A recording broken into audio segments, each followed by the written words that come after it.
Because my video with 7 Stoic exercises for inner peace was so successful, I decided to go a bit deeper into each exercise, giving you a little bit more intellectual baggage to ponder over. I'll start with explaining the praemeditatio malorum by Marcus Aurelius, that harvests its strength from pessimism.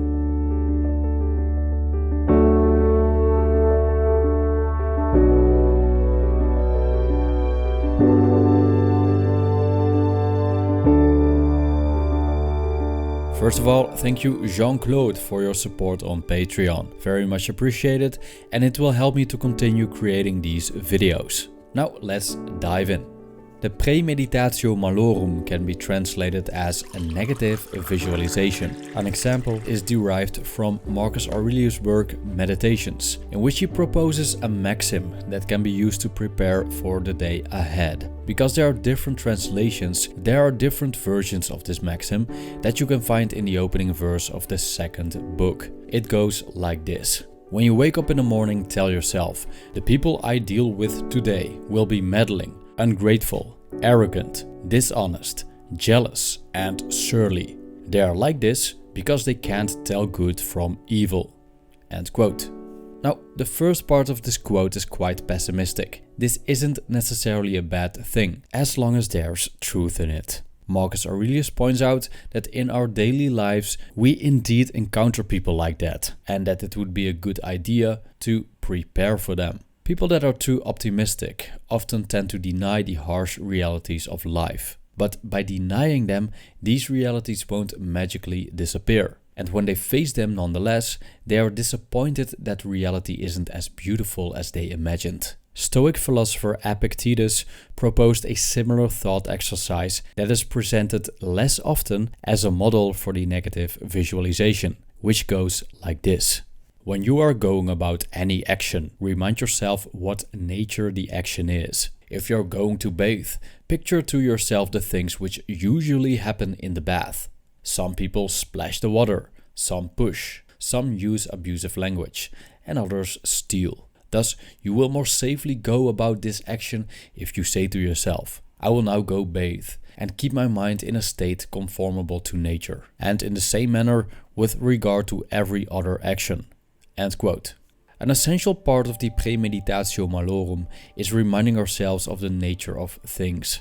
What's the nature of the action we're about to take? What's the nature of the objects or people we will encounter? Marcus Aurelius reflects on this a bit further in the same passage. But I have seen the beauty of good and the ugliness of evil, and have recognized that the wrongdoer has a nature related to my own, not of the same blood or birth, but the same mind, and possessing a share of the divine, and so none of them can hurt me. No one can implicate me in ugliness, nor can I feel angry at my relative or hate him.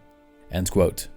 In his meditations, Marcus Aurelius keeps telling himself that we, as human beings, are here on earth to work together. We are part of a whole. Everything is interwoven, all parts are connected, and our role is to live alongside each other in harmony. From this belief, he concludes that people that are acting against this premise, thus those who aren't virtuous and are obstructing their fellow human beings instead of cooperating, are acting unnatural. Thus, he argues that this behavior stems from ignorance of what is good and evil. What other people think and do is not up to us. Although with a little bit of compassion, we can see where their actions are coming from. So what is up to us in a situation in which we meet with meddling, ungrateful, arrogant, dishonest, jealous and surly people? Our own faculty.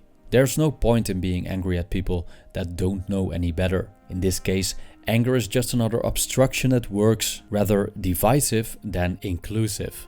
There's no point in being angry at nature. It is what it is. And being resentful about things that are beyond our control is pointless. Instead, what we can do is accepting the things we cannot change and keep our own faculties in a state of tranquility. For thus, if any hindrance arises in bathing, you will have it ready to say, it was not only to bathe that I desired, but to keep my mind in a state conformable to nature. And I will not keep it if I'm bothered at things that happen. End quote.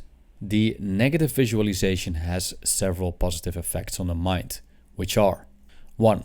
Coping.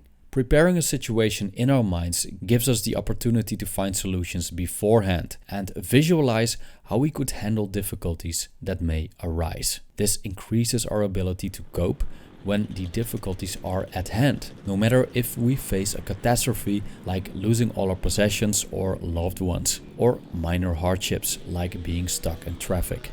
2. Creating perspective. Because we have played a certain scenario in our minds several times in a very conscious manner and also rationalize it, we put things in perspective. By changing our thoughts about events, we will change the way they influence our mood. So instead of seeing things as undesirable and creating aversion towards them, we simply see them as part of nature.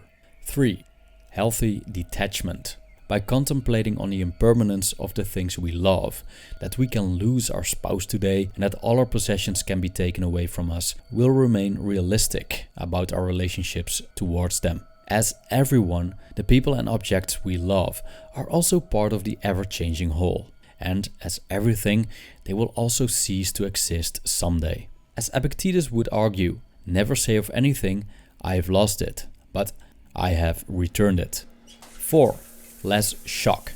The negative visualization is an anxiety reducer. Preparation means that we create order beforehand, so we become more resilient to chaos. When we know that a certain place is full of jerks, for example, we'll be less shocked if we encounter them. Whether or not something bad will happen is always uncertain, but if it does happen, at least we are prepared. We can overdo this, of course, and become obsessed by certain scenarios that might happen, which will only lead to fear and anxiety. So the key is moderation, by doing a short reminder occasionally, without transforming these reminders into worry. The praemeditatio malorum is not about harboring fear. It's about dissolving fear in advance by rational thinking. So by addressing possible future scenarios in a pessimistic way, we not only set ourselves up for functioning well in miserable circumstances, we also eradicate the possibility of disappointment and see that everything in this universe comes and goes. Thank you for watching.